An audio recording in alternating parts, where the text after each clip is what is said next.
శివాలయం గెట్టబోయాను నేను.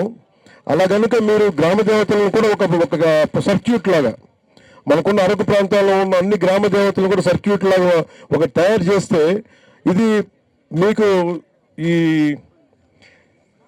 గిరిజన గ్రామ దేవతలు విశ్వాసాల ఆధారంగా సాంస్కృతిక పర్యాటక కేంద్రాలుగా అభివృద్ధి చేస్తే దానివల్ల అదనంగా కొంత ఉపాధి లభిస్తూ ఉంది.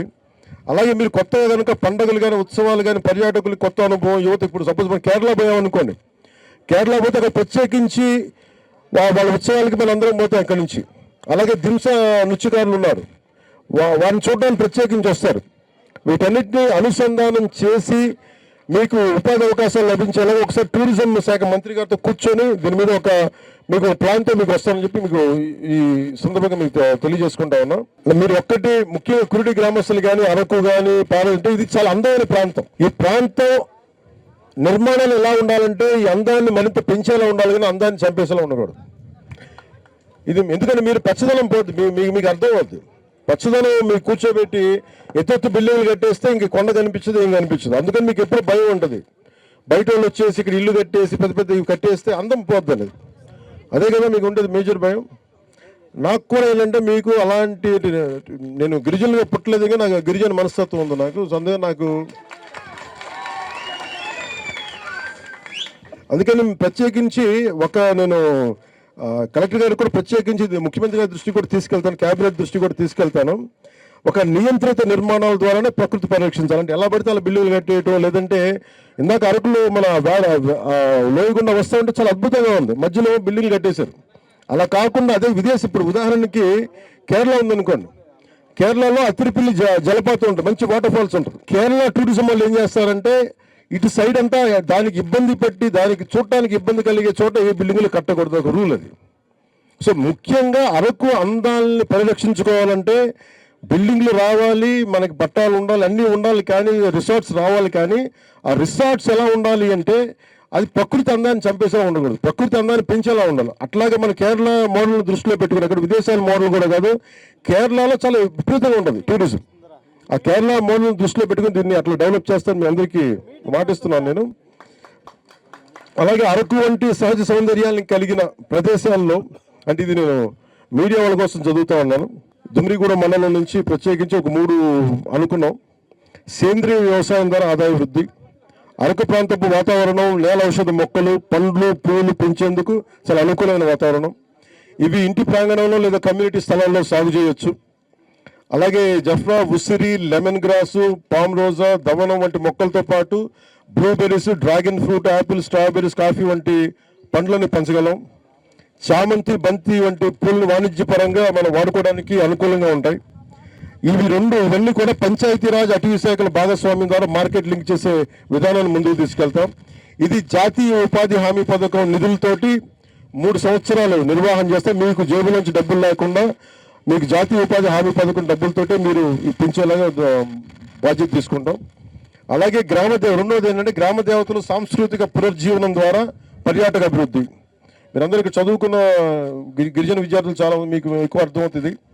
గిరిజన గ్రామ దేవతలు విశ్వాసాల ఆధారంగా సాంస్కృతిక పర్యాటక కేంద్రాలుగా అభివృద్ధి, పండుగలు ఉత్సవాల ద్వారా పర్యాటకులకు ఒక మంచి అనుభవం, యువతకి మీ మూలాల పట్ల గౌరవం. అంటే మీరు ఎక్కడికి వెళ్ళినా నాకు ఎంత అద్భుతంగా అనిపిస్తుంటే మీరు పసుపుతో స్వాగతం పలుకుతారు. అది గిరిజన సాంప్రదాయం, గిరిజన తాలూకు సంస్కృతి అది. సో అది నాకు చాలా అద్భుతంగా అనిపిస్తుంది.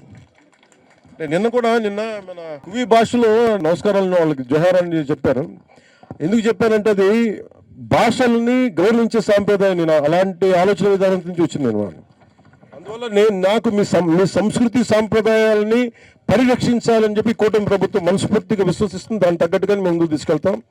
అలాగే నియంత్రిత అడ్డు లేకుండా నిర్మాణాలు, ప్రకృతిని ధ్వంసం చేసేది కాకుండా ప్రకృతిని పరిరక్షించే నిర్మాణాలు ఉండాలి.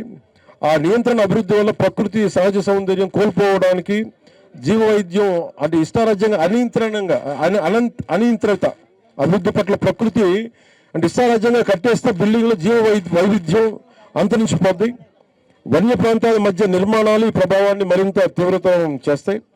అరకు వంటి సహజ సౌందర్యాన్ని కలిగిన ప్రదేశాలు అభివృద్ధి చేస్తూ ప్రకృతిని కాపాడాలంటే ల్యాండ్ యూజ్ మ్యాపింగ్ అంటారు దీన్ని మన అడ్మినిస్ట్రేటివ్ పరిభాషలో.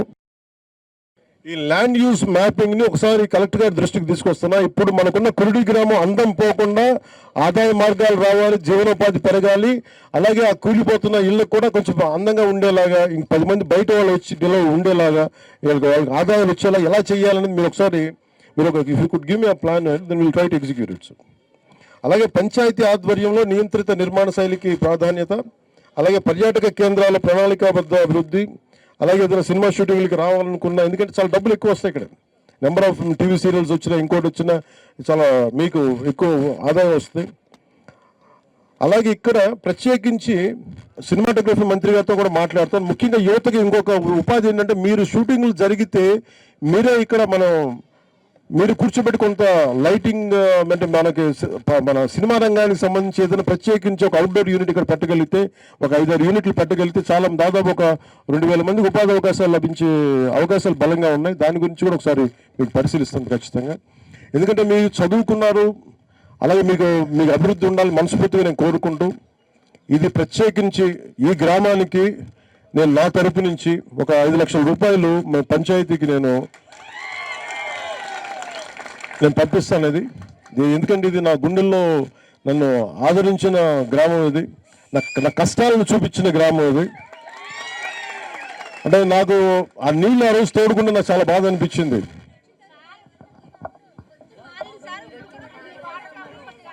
లేదు మీకు అన్నీ మీకు కూర్చోబెట్టి ఒకసారి, అందుకే నేను మన ఎంపీడీ గారిని పంపిస్తాం, డ్రామా డైరెక్టర్ని పంపిస్తాం. మీరు కూర్చోబెట్టి మీరు నీళ్ళకి ఇబ్బంది ఫస్ట్ మీరు అదే అన్ని చేద్దాం, అన్నీ ఒకటి తర్వాత ఒకటి చేద్దాం. నేను అన్నీ రాసుకున్నా. నేను 2018లో వచ్చిన మర్చిపోకుండా ఇక్కడికి వచ్చానండి. ఇప్పుడు రాసుకుని నేను ఎందుకు మర్చిపోతాను అనుకుంటున్నారు ఖచ్చితంగా. సో మీ అందరికీ ధన్యవాదాలు తెలుపుకుంటూ సెలవు తీసుకున్నాను. జై హింద్.